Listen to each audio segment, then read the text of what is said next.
Prensa con Gustavo Alegret.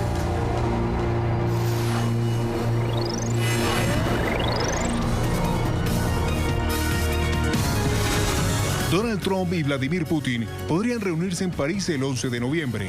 El anuncio llega en medio de la crisis nuclear con Rusia. ¿Qué tenemos que esperar? Desaparece la Mesa de la Unidad Democrática que agrupaba partidos opositores en Venezuela. ¿Un triunfo de Maduro? El presidente Martín Vizcarra rechaza la ley que permitiría a Alberto Fujimori evitar la prisión en Perú. ¿La justicia cojea pero llega?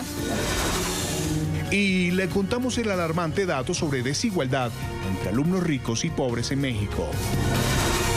Comienza Club de Prensa desde Washington con Gustavo Alegret. Club de Prensa es patrocinado por Tecnoglass, Allusions y Energía Solar IS Windows. Tiempo de debate, de análisis con nuestros invitados que ya nos acompañan, el profesor Eric Langer de la Universidad de Georgetown. Eric, ¿cómo estás? Buenos días. Buenos días. Gracias por acompañarnos. Con Sebastián Rotella, es reportero senior de ProPublica, Estados Unidos. Buenos días. Sebastián, gracias por unirse a esta mesa de trabajo. Y con José López Zamorano, es corresponsal mexicano de la agencia Notimex en Washington. Pepe, gracias por estar con nosotros. Gracias. Oigan, preocupantes estas noticias que nos llegan, han sido condenadas ya por la Casa Blanca. Decíamos que la Casa Blanca las califica de despreciables actos terroristas. Pepe, en el fondo es reflejo de esa polarización que vive Estados Unidos, pero no justificada. Absolutamente, totalmente injustificada, pero sí coincido contigo, creo que es un reflejo de esa polarización. Ya el lunes había habido un paquete sospechoso que había sido dirigido a George Soros, este filántropo de las causas liberales que ha sido por mucho tiempo también blanco de las críticas de la Casa Blanca, incluso de alguna manera se le asoció con esta caravana de migrantes que viene desde Honduras. Ahora el hecho de que llega también a la casa de los Clinton, en el norte de Nueva York, a la oficina del expresidente Barack Obama, a la propia Casa Blanca y a la oficina de Time Warner, que también es sede, sabemos, de las oficinas de CNN, otra institución que ha sido blanco de críticas de la Casa Blanca de manera sostenida. Creo que esta es una confirmación de lo que pasa cuando en el ambiente político, cuando en el debate político tienes una retórica polarizante que busca dividir al país, que busca profundizar lo que son diferencias legítimas de opinión y en muchos casos hacerlo de una manera engañosa. Leí este análisis que hacía, por ejemplo, The New York Times y el Washington Post justamente esta semana en relación con la retórica que está utilizando el presidente, por ejemplo, para describir la caravana de inmigrantes y el papel específico que presuntamente tienen los demócratas, y concluyeron que había una mezcla de falsedades, si no es decir mentiras, declaraciones engañosas, xenofobia y racismo. ¿Sí? Cuando pones esos elementos en su conjunto, los tiras al debate político y generas este tipo de entorno en el cual parece que está bien hecho que hables positivamente de las personas que asumen posiciones hostiles, como la persona que golpeó al reportero, etcétera, me parece que estás jugando con fuego. Y eso es lo que pasa cuando este tipo de mensajes llegan a grupos extremistas que todavía existen en la zoología política de los Estados Unidos, como lo confirma el Centro Sureño de la Pobreza. Efectivamente, tiendes a provocar que este tipo de conductas sean vistas como un aliento por parte de personas que asumen que hacer extremismo es una buena idea. Y esto se da también en ese contexto en el que en los últimos meses y particularmente el pasado fin de semana vimos lo que se conoce como scratches o acoso, asedio a legisladores republicanos y demócratas por grupos de seguidores opuestos. En el caso de los republicanos vimos imágenes en un restaurante a Mitch McConnell y en el caso de los demócratas vimos persecución o acoso a la líder de la Cámara, la líder demócrata en la Cámara de Representantes, Nancy Pelosi. Y esto además en el contexto de una campaña en la que, Sebastián, hemos visto al presidente abrazar a candidatos que fueron y reconocieron y fueron acusados de haber golpeado a periodistas por hacer preguntas que no gustaban. Sí, hay un ambiente de crispación política y que cada vez más añadimos también las audiencias por el juez de la Corte Suprema, Kavanaugh, y la intensidad del debate y las pasiones que despertaron todo. Habiendo cubierto terrorismo muchos años, yo empiezo ya también a hacer el análisis, la parte criminal, ¿no? Estamos hablando de alguien con cierta capacidad de armar y mandar una serie de paquetes. Me interesa mucho saber qué nivel de sofisticación tienen, si estamos hablando de un individuo o de un grupo. El hecho, por ejemplo, que se manda a la Casa Blanca, o sea, muestra un cierto, cruce un poco el espectro ideológico, ¿no? Porque uno podía ser, si no fuera mandado a la Casa Blanca, podía pensar inmediatamente a la extrema derecha, pero mandado a la Casa Blanca hay una variedad de objetivos ideológicos.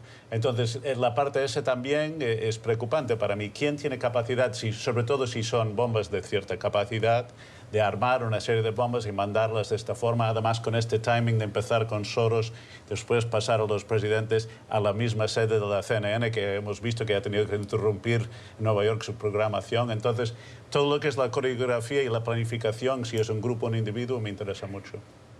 Sí, me parece muy preocupante y creo que tiene mucho que ver con el debate político dentro de Estados Unidos, que se está recrudeciendo en realidad de una forma muy preocupante, pero lastimosamente creo que es el momento político y voy a culpar al presidente Trump por eso, porque él habla siempre de los enemigos, trata de dividir. Yo soy ciudadano norteamericano, entonces yo quiero que el presidente sea mi presidente también. Y él ha hecho para que los que están a su favor, él habla y dice que son los amigos, los otros son los enemigos. Y eso me parece un discurso sumamente peligroso y se está viendo. Como decías, está jugando con fuego. Bueno, quizás está empezando un incendio. Eso es muy, muy peligroso, creo, aquí en la situación política de tensión que ya vivimos, especialmente porque vienen las elecciones muy pronto, de medio término. Entonces, peor aún en ese sentido. Y hay que distinguir, me parece también, ¿no?, lo que es elemento de una discusión apasionada, ¿no?, dentro de los límites de la libertad de expresión que se permite. Ocurrió en las audiencias del Cábano, fue gente a la audiencia, gritó, lo sacaron pacíficamente, no hubo ningún problema, a lo que dice Sebastián. Y esto ya es un aspecto criminal, ¿no? Sí. Esto tiene una dimensión totalmente distinta, pero precisamente muchas veces las actitudes provocan que se pase de lo que es apasionamiento político a lo que es un acto verdaderamente terrorista o criminal. Lo que conocemos hasta el momento que está confirmado son esos paquetes enviados a la residencia de los Clinton en Nueva York, a la oficina del expresidente Barack Obama, a las oficinas o la interceptación al menos de un paquete sospechoso en las oficinas de Time Warner, que acogen, entre otros, pues, el canal de noticias estadounidense CNN, y la condena por parte de la Casa Blanca de esos actos. El FBI ha abierto una investigación criminal para identificar y saber qué está pasando, y esto en el contexto del paquete de similitud con los que se está enviando y que hemos conocido esta mañana al filántropo George Soros este pasado lunes, y en el contexto de una campaña política polarizada. En caso de que un legislador del partido que sea pudiese ser afectado físicamente por el impacto de un artefacto de estas características, ¿qué impacto creen que tendría en la campaña electoral, Sebastián?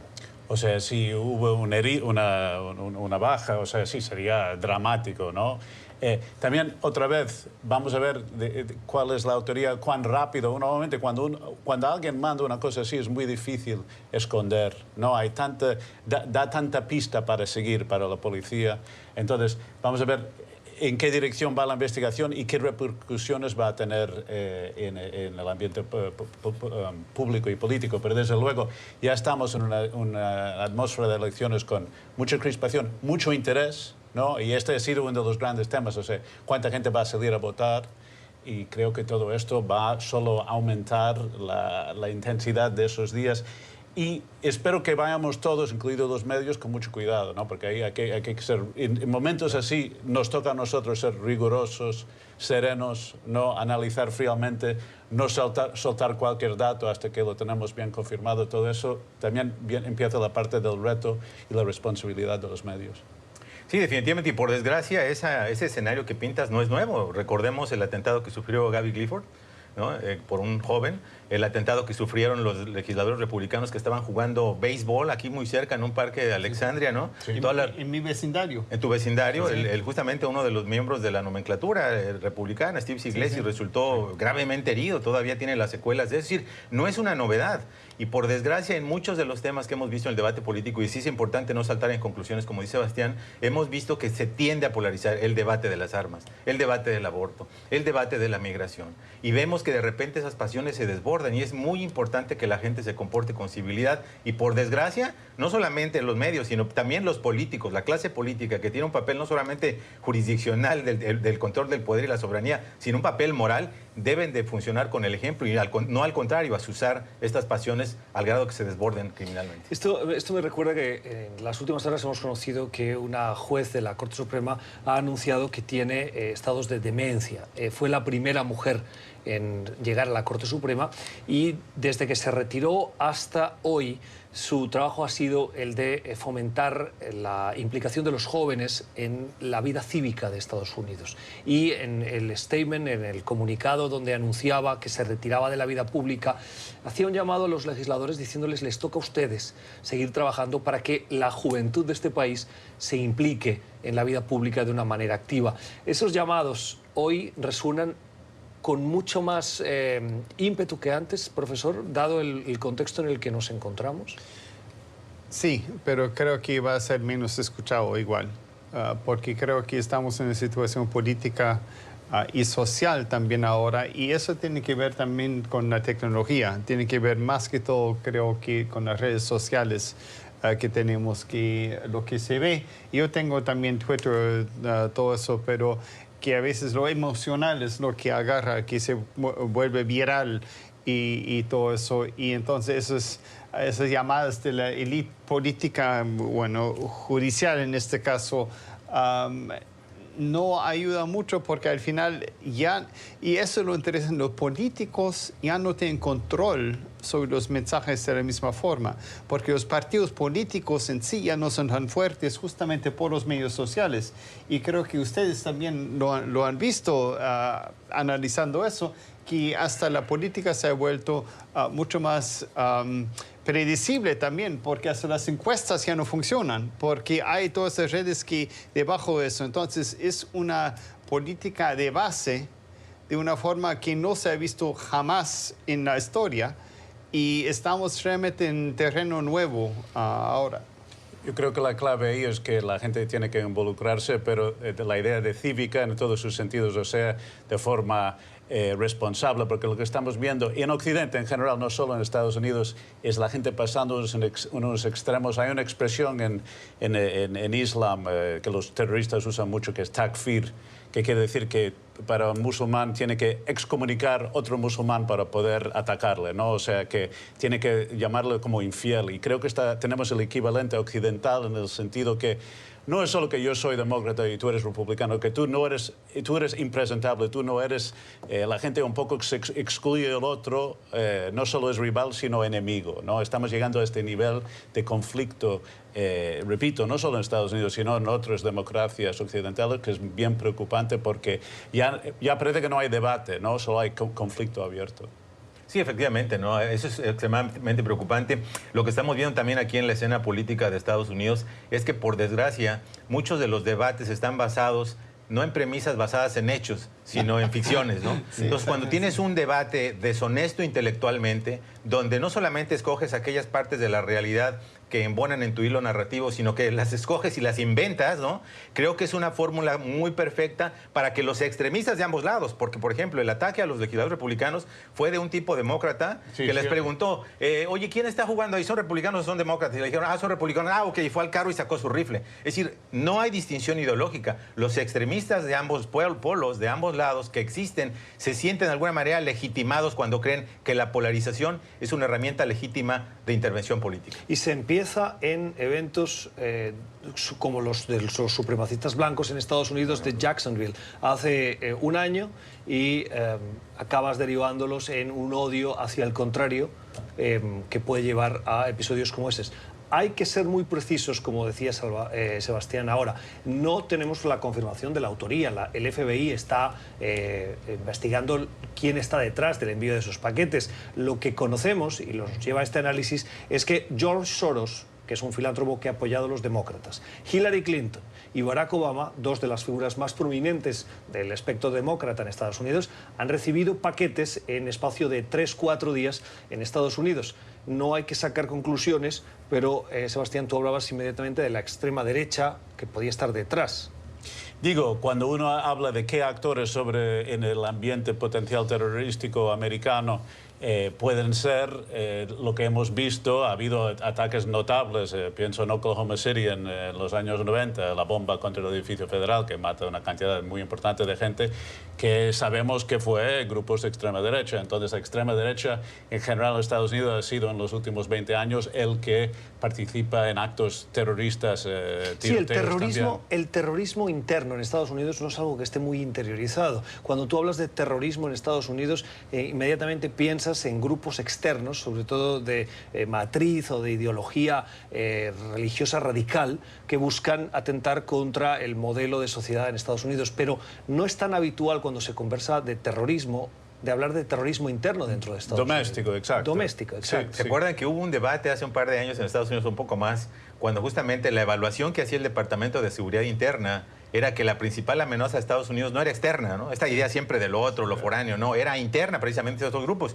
Y haciendo una revisión rápida, justamente en el Centro Sureño de la Pobreza, están documentando la existencia, todavía en ese momento vigentes, de 953 grupos de odio. Y en esa zoología caben los supremacistas blancos, los nazis, los nacionalistas blancos, etcétera. Y eso es sumamente preocupante, justamente, porque son estos grupos, me parece, gente muy ideologizada, la que es mucho más proclive a desbordar lo que es un posicionamiento político a un acto criminal. Yo no excluiría también, que si vamos a ser rigurosos y abiertos por el momento de mente, otro grupo aprovechando precisamente este ambiente de crispación, un grupo externo o un radicalizado islamista también podía ser, ¿no? O sea, hay que mirar todas las posibilidades. Claro, el tipo de gente, el mandar una bomba por correo y todo eso, piensas más bien en actores basados aquí con motivaciones locales de alguna forma, pero hay un abanico de posibilidades y siempre hay la posibilidad de alguien buscando precisamente aprovechar el ambiente en que estamos.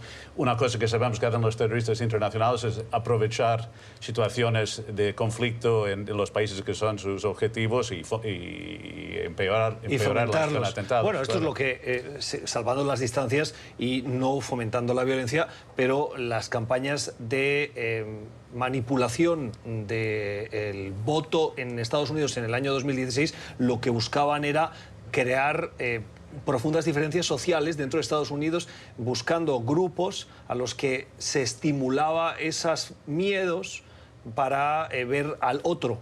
Exacto. Del mismo país, sea afroamericano, sea judío, sea el grupo ideológico, racial, étnico, político distinto, y crear el yo y el otro. Sí, y me parece que en ese sentido, por ejemplo, los redes, los actores rusos, por ejemplo, han sido muy exitosos y en realidad me parece que además de la elección de 2016, que no se sabe si hubiera diferido el resultado, es que tratar de debilitar a Estados Unidos solamente fomentando las diferencias dentro del país.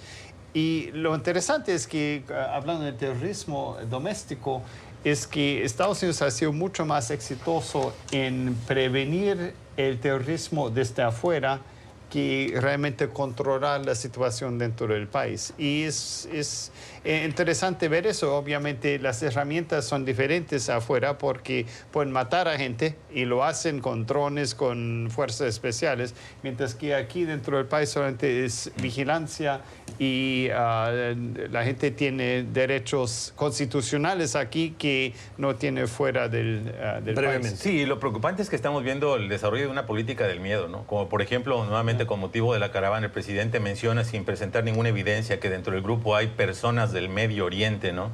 Tú puedes derivar una serie de conclusiones. No, es que aún más el detalle lleva a decir, eran personas del Medio Oriente desconocidas, cuando los otros no eran desconocidos de acuerdo al mensaje del presidente. El adjetivo de desconocido solo aplicaba a los de Medio Oriente. Por una parte, y el hecho de que los estés focalizando en una región cuando no hay ninguna evidencia sobre el tema, ¿no? Y ayer el vicepresidente Mike Pence incluso le echaba más leña al fuego diciendo que arrestaban 10 terroristas y luego aclara, o sospechosos de terrorismo al día en la frontera con México. Qué mentira, ¿no? O sea, realmente te pones a pensar, realmente, justamente es cuando es que extiendes la realidad, estiras demasiado los datos cuando estás generando problemas y polarización política. No, yo he cubierto la frontera con México y he cubierto el terrorismo, y una de las cosas llamativas es cuán pocos terroristas se detienen en la frontera con México. Siempre hay que vigilarla, pero es llamativo en todo ese tiempo, con toda la amenaza islamista que hemos tenido, que precisamente ni intentos serios ha habido de terroristas. O sea, ha habido un par de casos de gente vinculada a Hezbollah y tal, pero que pudieron cruzar, pero sin ningún proyecto de atentar. Pero sobre todo ha sido un éxito en general la política de Estados Unidos en prevenir que entren terroristas o por las fronteras legales o las ilegales desde el 11 de septiembre. Entonces esto es realmente irresponsable, ¿no? La opinión de nuestra mesa de trabajo, de nuestros analistas, José López Zamorano, Sebastián Rotela y Eric Langer. Hacemos una pausa y regresamos con más análisis de la actualidad. Ya regresamos con Club de Prensa.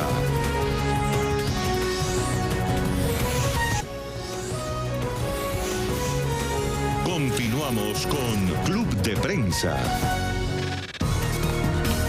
Seguimos en nuestra mesa de trabajo hoy con nuestros analistas, comenzando la actualidad. En los últimos días lo que se ha producido también es el anuncio del presidente Donald Trump de que se retira de un tratado nuclear firmado en el año 1987, cuando Ronald Reagan era presidente de Estados Unidos y Mikhail Gorbachev estaba al frente de lo que hoy es la extinta Unión Soviética.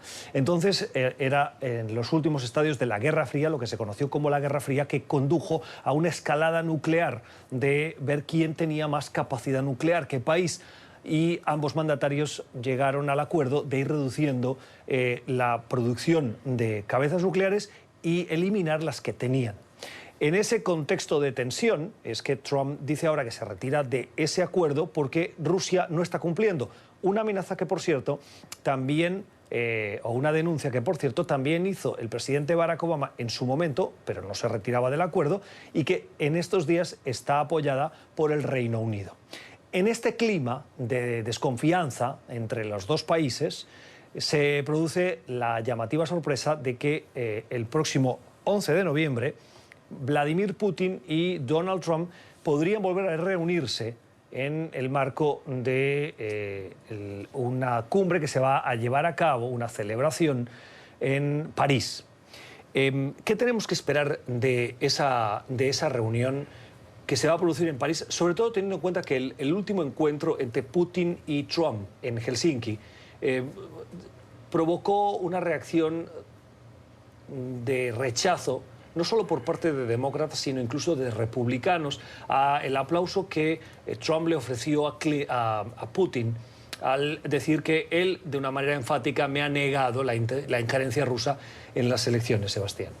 Bueno, yo creo que ya estamos viendo el planteo diverso ahora. O sea, esta señal de dureza, de decir vamos a salir de este tratado y este mensaje que manda Bolton, creo que ya es una forma de armar la idea de que Trump esta vez está muy consciente de que fue criticado, como dices tú, por gente de su propio partido por ser tan duro con casi todo el mundo y con Putin en aquel momento haber parecido más bien blando, ¿no? Entonces yo creo que es una parte de una especie de posicionamiento y de negociación que él va a llegar ahí con esto sobre la mesa diciendo estamos poniéndonos en otra dinámica sobre ese tema.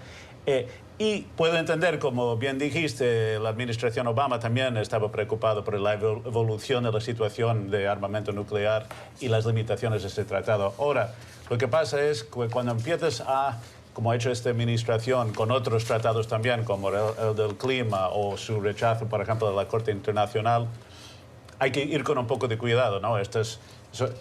Los sistemas son imperfectos, pero es mejor tener un sistema que no tenerlo. Entonces, yo entiendo la preocupación, lo veo muy pensando en esta cumbre, y creo que en esta cumbre creo que vamos a ver un Trump distinto. Va a ser muy interesante porque es notable el contraste de su actitud cuando está con Putin y con otros líderes, o la forma que habla de Putin o que habla de otros líderes.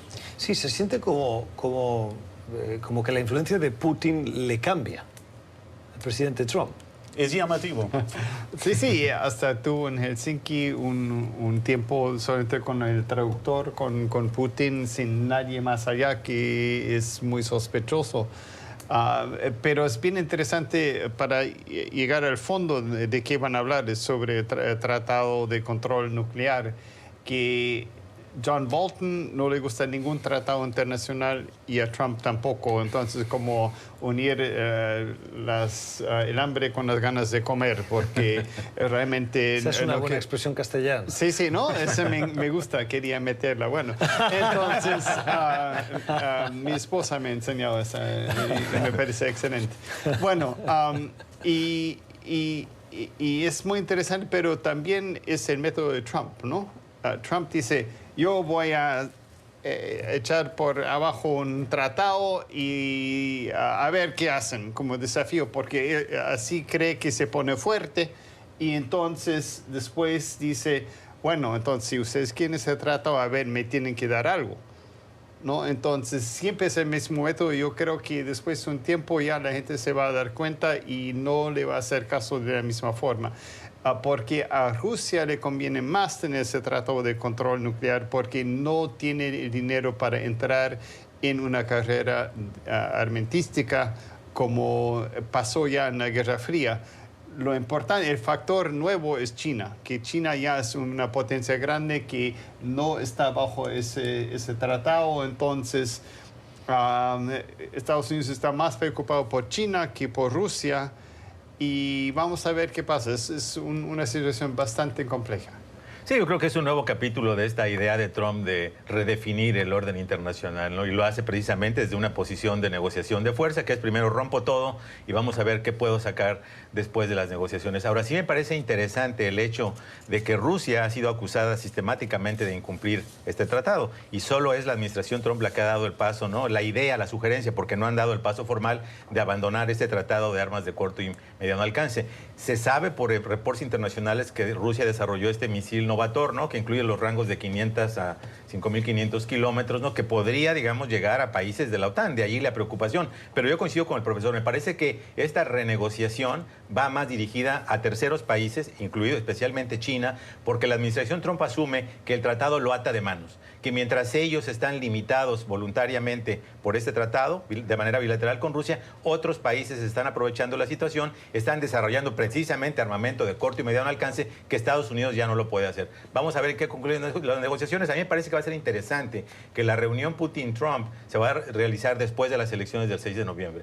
Y yo creo que el resultado de las elecciones también va a marcar un poco el tono de la reunión. Si las elecciones son recuperadas por los demócratas, recuperan el control de la Cámara Baja, creo que vamos a ver a un Trump ligeramente más agresivo, porque obviamente va a venir mucho más, va a sentir mucho más la presión de parte del Congreso. Si Trump arrasa, no creo, pero si Trump arrasara o los republicanos, creo que él va a sentir que tiene mucho más margen de maniobra de manejar la relación con Putin como lo ha venido haciendo, que es básicamente con presiones aisladas y no realmente ir al fondo del asunto. Pero ¿usted cree realmente que Trump se va a sentir interpelado por el resultado de las elecciones? Es decir, una victoria lo va a envalentonar, pero una derrota va a hacer que en el estilo habitual en el que estamos acostumbrados, él va a buscar un chivo expiatorio externo, sean los medios, sea una campaña en su contra, para reafirmarse en sus posiciones. Él, cuando tiene un problema, lo que hace es dar dos veces el golpe, pero no necesariamente a achicarse o apocaparse. Bueno, la ventaja que tiene Donald Trump, como hemos visto, es que si no encuentra un chivo expiatorio, lo inventa. Y en este caso probablemente encuentre algo para alimentar esa narrativa. Pero sí creo que está muy consciente que si los demócratas recuperan el control de la Cámara de Representantes, le van a hacer la vida imposible en lo que resta de su primer mandato, especialmente con las investigaciones que los demócratas del Comité de Inteligencia básicamente suspendieron, y también con las acusaciones que están surgiendo en Nueva York, por ejemplo, de sus tratos financieros. Me parece que la dinámica política va a cambiar absolutamente y sí está consciente de eso, independientemente de la narrativa que él quiera vender públicamente. Y especialmente Rusia, ¿no? Porque ese problema en la investigación con Rusia, que realmente tiene todos, como dice muy bien, crispados en este momento, sí. Yo creo que sí, si los demócratas ganan la Casa de Representantes, va a estar bajo presión Trump y va a querer proyectar fuerza de alguna forma o de otra, y esto sería un ambiente en que hacerlo. Ahora, creo que siempre estamos criticando a Trump.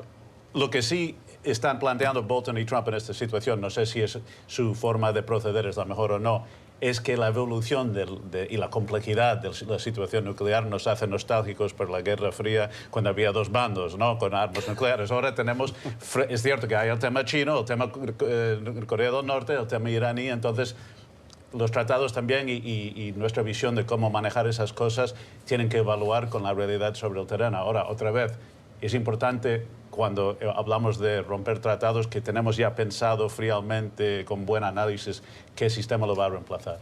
En realidad, el lugar donde mejor estaría ese tratado sería para el continente sudasiático, entre Pakistán y la India, porque ellos con sus armas nucleares están, más bien son todos de mediano a corto alcance, y si ellos podrían ser incorporados también, eso sería un enorme logro para también contener la cosa y mantener la paz en ese subcontinente.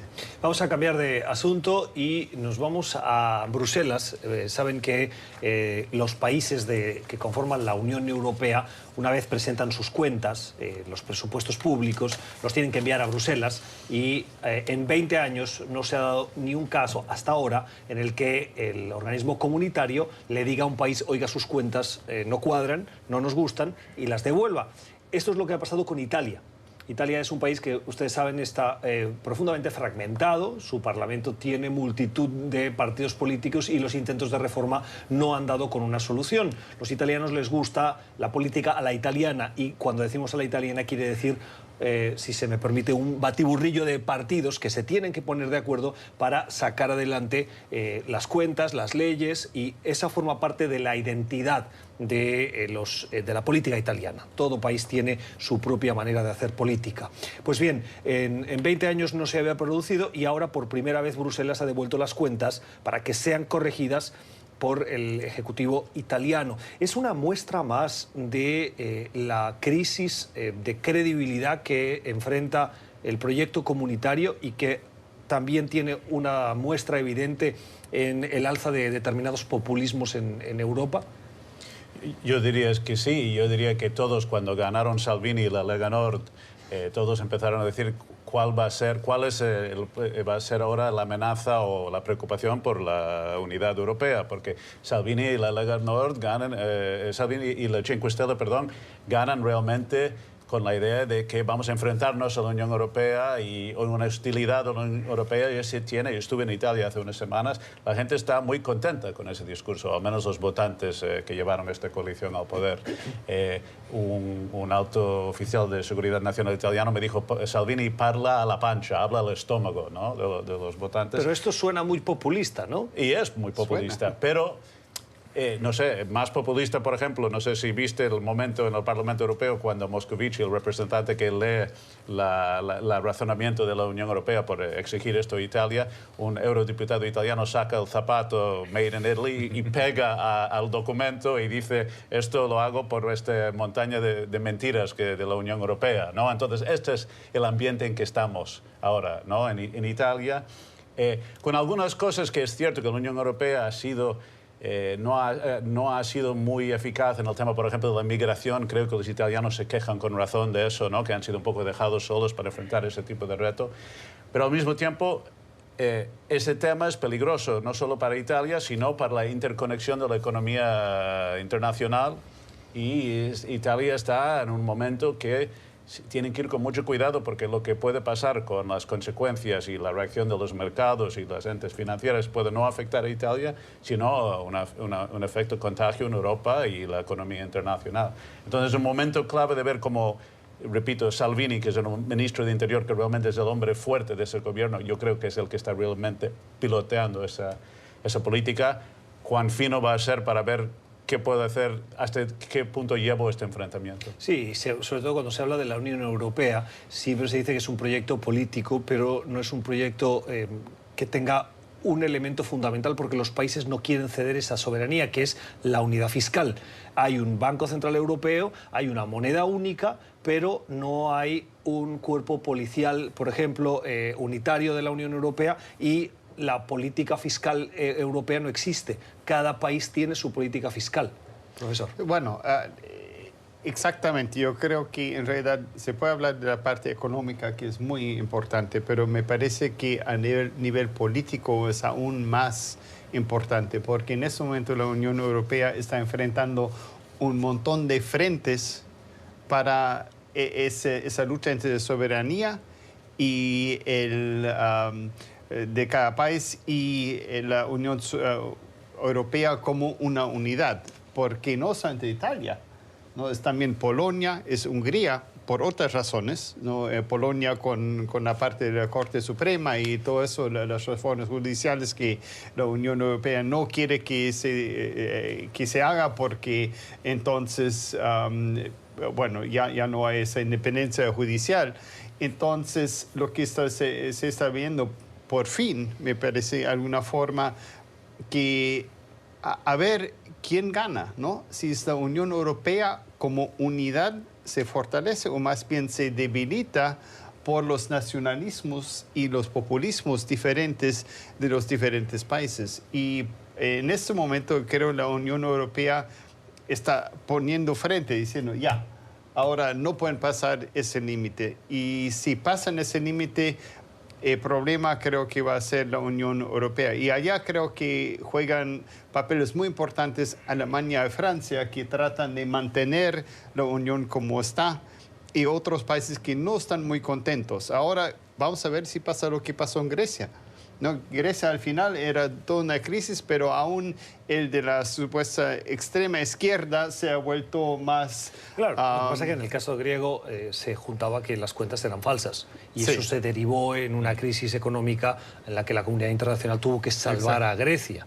Si eso hubiera pasado con el peso, por ejemplo, de la economía española, no sé dónde estaríamos hablando y de qué euro estaríamos hablando hoy. De Grecia se pudo salvar el Fondo Monetario y la Unión Europea pudieron hacer algo, pero con un coste... hablado de peseta y euro, yo creo, pero bueno.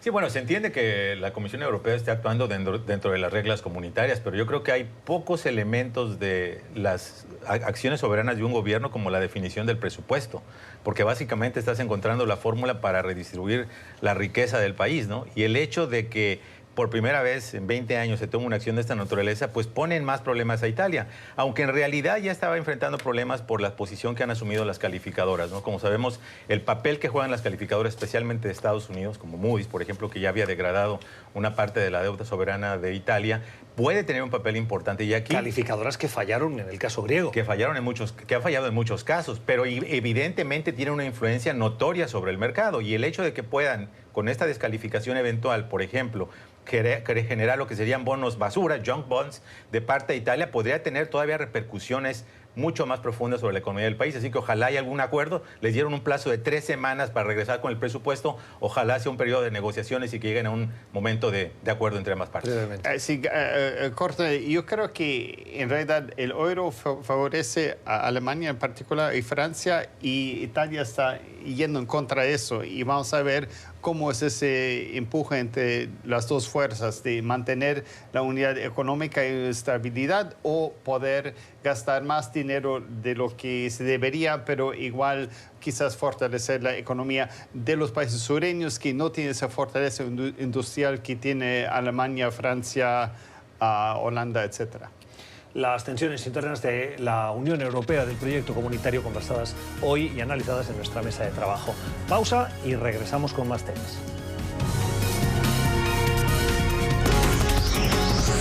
Ya regresamos con Club de Prensa.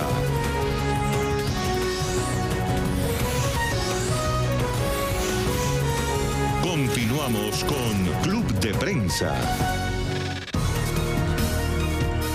Seguimos en nuestra mesa de trabajo en el Club de Prensa de hoy con José López Zamorano, Sebastián Rotella y Eric Langer. Una noticia que nos llamaba la atención, Pepe, es la desigualdad entre alumnos ricos y pobres en México, que tras haberlo analizado reporta que la diferencia entre el acceso y la calidad de la educación que reciben los alumnos en función de su condición económica puede derivarse o tiene un impacto de 2 años de escolaridad. ¿Qué está pasando en México?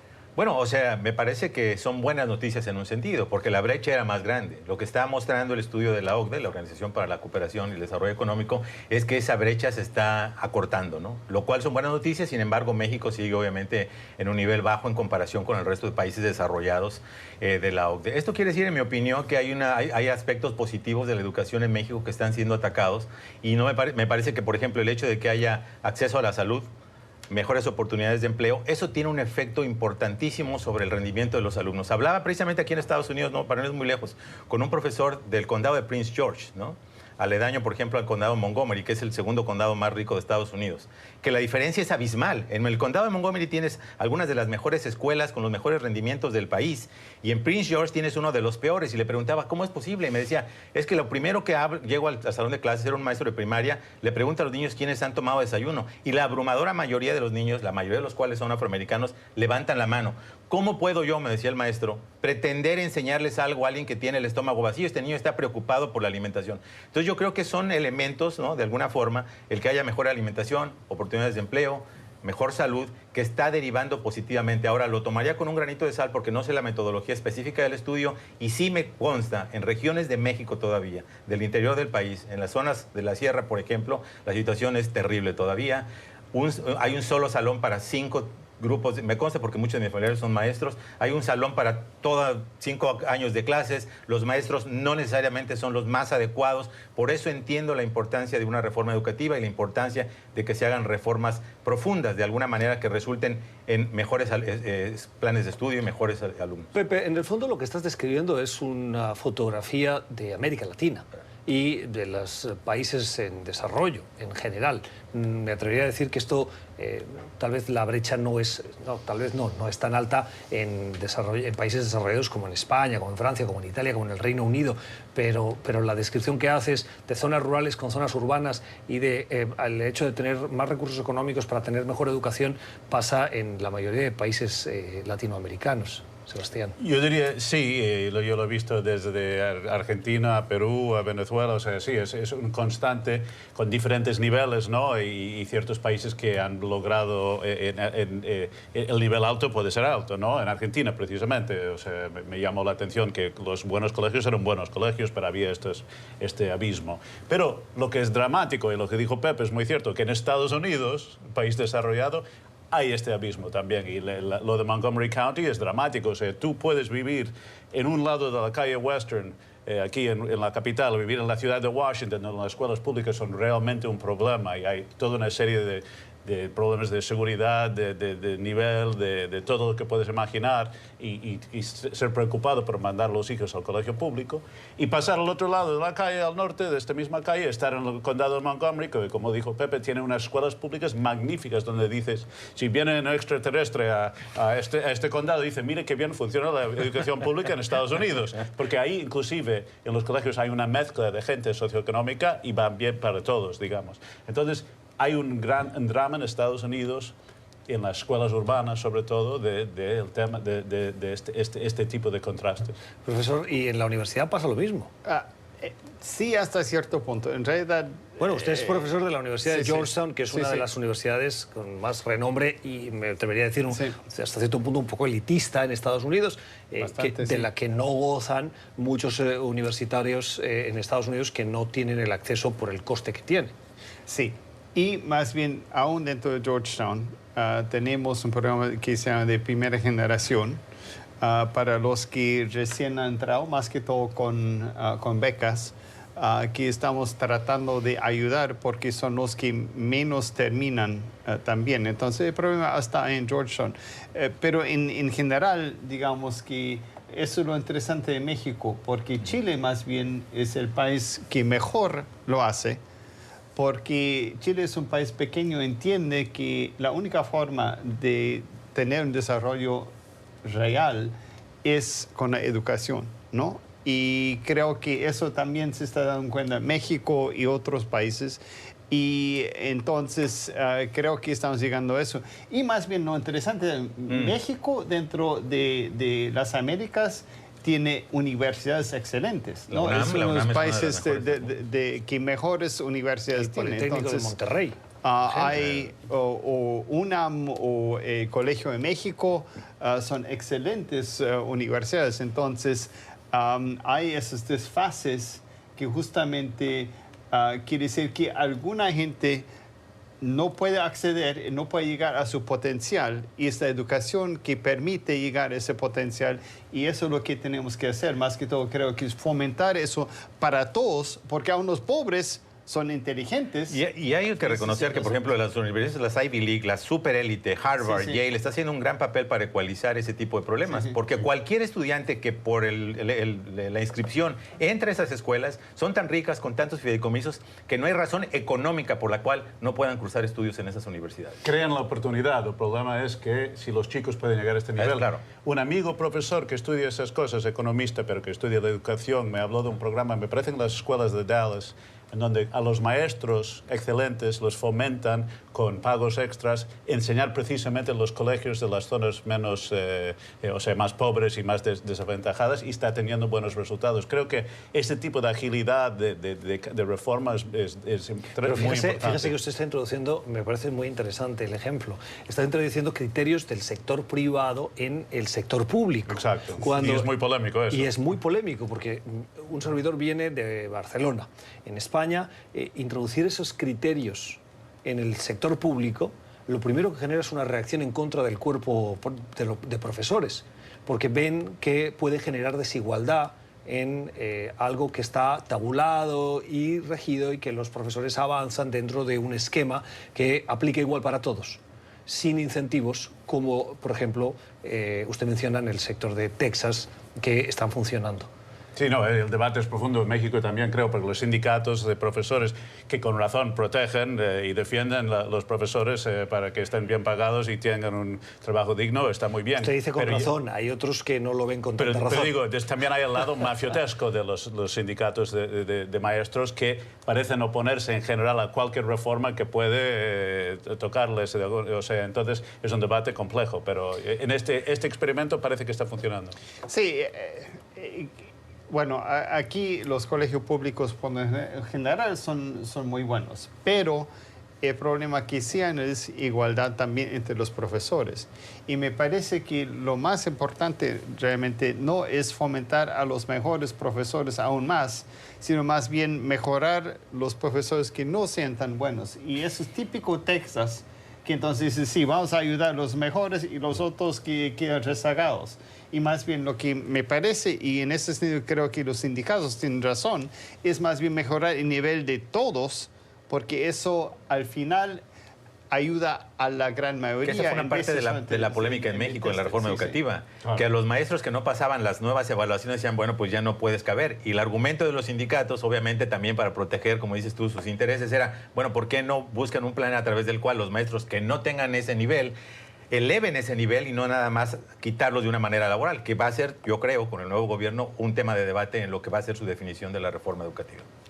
Qué interesante. Bueno, hacemos una pausa aquí en Club de Prensa, regresamos y le echamos una mirada a esa actualidad en Estados Unidos que nos ha acompañado esta mañana con la aparición de paquetes sospechosos que, de acuerdo a las investigaciones y reportes policiales, son artefactos explosivos que se han enviado a la residencia de los Clinton, de la oficina del expresidente Barack Obama, así como a lo que pasaba este pasado lunes contra el filántropo estadounidense George Soros. Ya regresamos.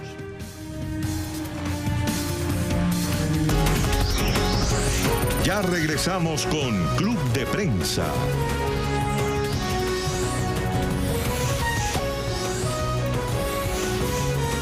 Continuamos con Club de Prensa.